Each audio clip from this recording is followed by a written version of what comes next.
और चूँकि हम एक कलाकार भी हैं, पॉलिटिशियन के साथ साथ कलाकार होने के नाते हमारी ये भी जिम्मेदारी है कि भोजपुरी भाषा जो दुनिया में सबसे ज़्यादा बोली जाने वाली क्षेत्रीय भाषा है, समझी जाने वाली क्षेत्रीय भाषा है और पूरी दुनिया में इसका डंका बजता है, तो हमारी भाषा के लोग पूरी दुनिया में आप जहाँ जाएंगे वहाँ आपको हमारी भाषा बोलने वाले लोग मिल जाएंगे।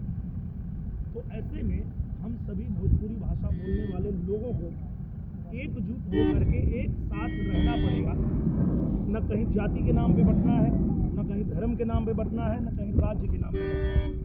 हमें जहाँ भी रहें अपनी मातृभाषा बोलने वाले समझने वाले लोगों के साथ रहना है।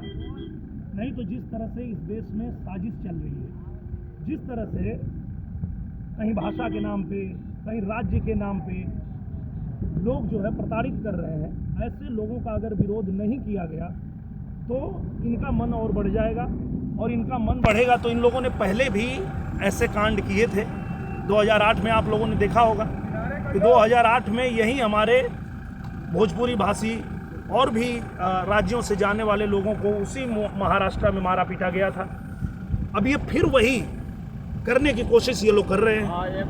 तो ऐसे में आजमगढ़ से, गाजीपुर से, बलिया से, देवरिया से, गोरखपुर से, चाहे बिहार से, चाहे राजस्थान से, चाहे दिल्ली से या किसी भी प्रदेश से कोई बच्चा अपने परिवार को छोड़ के अपनी रोजी रोटी कमाने गया है और उसको अगर भाषा के नाम पे और राज्य के नाम पे ये लोग प्रताड़ित करेंगे तो इनका पुरजोर विरोध होना चाहिए। मैं तो कर रहा हूं और मैं चाहता हूं कि पूरा देश इनका विरोध करे। अच्छा दिनेश जी, जिस तरीके से आपने बयान दिया कि हम डरेंगे नहीं, हम मुंबई में रहेंगे, लेकिन शिवसेना वाले आपका पता खोज रहे हैं। बिल्कुल, मेरा पता सबको मालूम है।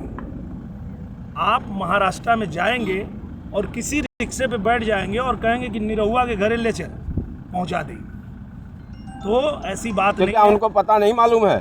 पता उनको अच्छे से मालूम है, सबको मालूम है। और सबसे बड़ी बात ये है कि मैं अगर उन गरीबों की आवाज़ उठा रहा हूँ तो इनको समझ में अब आया है कि भाई उनके साथ कोई खड़ा है। जी, पूरे देश को ये पता है कि वो ऐसे ही नहीं है, उनके साथ हम भी वहाँ खड़े हैं। हमारी भारतीय जनता पार्टी की एनडीए गठबंधन की वहाँ सरकार है और वो दिन अलग था जब कांग्रेस की सरकार थी और हमारे लोगों को मारा पीटा गया था।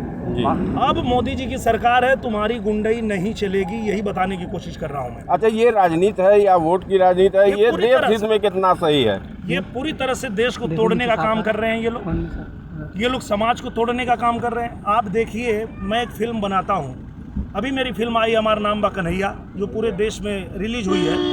उसमें काम करने वाला अलग अलग भाषा के लोग हैं, वो भोजपुरी बोलने वाले भी हैं, मराठी बोलने वाले भी हैं। आप ही के आजमगढ़ में शूटिंग हुई थी, बैंक मैनेजर का जो रोल करी है लड़की, वो मराठी लड़की है, मराठी बोलती है। उससे यहाँ कोई बोलता है कि तुम भोजपुरी बोलो? नहीं, हम तो भाईचारा वाले लोग हैं, हम आपके साथ मिल के काम करते हैं। किसी मराठी को अगर कोई दिक्कत है तो हम सहायता करते हैं, हम अपने साथ मिलजुल के उनके साथ काम करते हैं। पर इस तरह की गंदी राजनीति जो लोग कर रहे हैं उनको रोकना जरूरी है। अगर इनको नहीं रोका गया तो ये भाषा के नाम पे, राज्य के नाम पे इस देश को कमजोर करना चाहते हैं। सर, जैसे रोक लगनी ही चाहिए। विपक्ष कहता है कि संविधान चलता है भारत में, संविधान के हिसाब से भोजपुरी भाषा को दबाया जा रहा है, क्या कहेंगे? मुझे लगता है कि मैंने जब सदन में मुझे बोलने का पहला अवसर मिला था तो मैंने पहला ही अपना भाषण यही रखा था कि भोजपुरी भाषा बोलने वाले पूरी दुनिया में लोग हैं और देश के बाहर जब भोजपुरी को मान्यता मिल चुकी है तो देश में क्यों नहीं। तो इसकी मांग तो मैंने सदन में भी रखा था। भोजपुरी के बहुत से लोग कलाकार हैं, लेकिन स्पेशली उन्होंने आपको हाईलाइट करके कहा है अपना, तो क्या कहेंगे उसके लिए? मैं ये कह रहा हूँ कि जो उनकी आवाज़ उठाएगा उन्हीं से वो लड़ेंगे ना।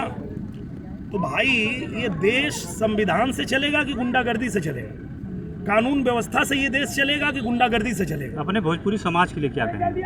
मैं भोजपुरी समाज को सिर्फ एक ही बात कह रहा हूँ कि आप लोग एकजुट रहिए।